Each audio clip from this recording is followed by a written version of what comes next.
Kinig ka, kinig ka. Ay, kinig ka.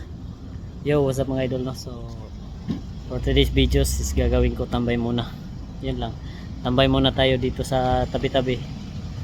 Habang pauwi. Mainit pa kasi masyadong uuwi, no? So, yun lang. Para nga din pala doon sa mga content creator, no?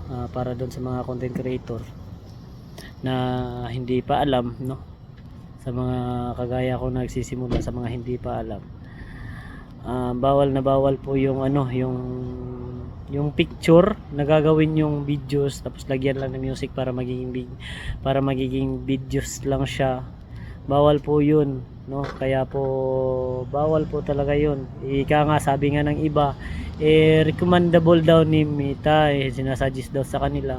O sinasuggest po yan sa lahat po ng mga content creator, kahit sa hindi pa nag-open ng, sa mga hindi pa nag-open ng kanilang professional dashboard. Pero as long as na ano, hindi ka ma-monetize, no? Hindi ka ma-monetize niyan.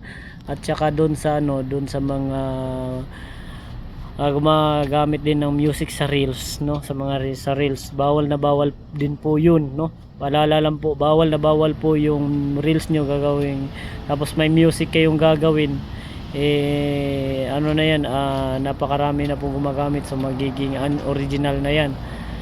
Tsaka doon po sa mga TikTok, no, sa TikTok, YouTube na mga watermarks, bawal na bawal din po talaga yun. Talagang hindi po talaga kayo mamomonetize niyan, no?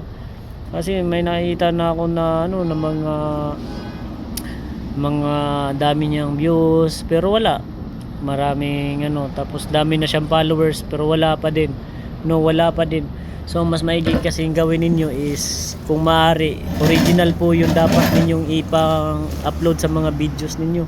Kasi aanhin mo nga yung maraming kang views pero wala din naman, hindi ka mamomonetize gawa nga ng dami mong violation, no? Yun lang po, paalala lang po sa mga gusto lang pong kumita, talagang gustong kikita sa pasukin ng mundo ni Meta, no? Pero yung sa mga okay lang po na kahit na violation sa kanila, okay lang yun, okay na yun sa inyo. Kahit gumamit kayo ng mga ano, download nyo yung may mga logo ng TikTok, okay lang yun.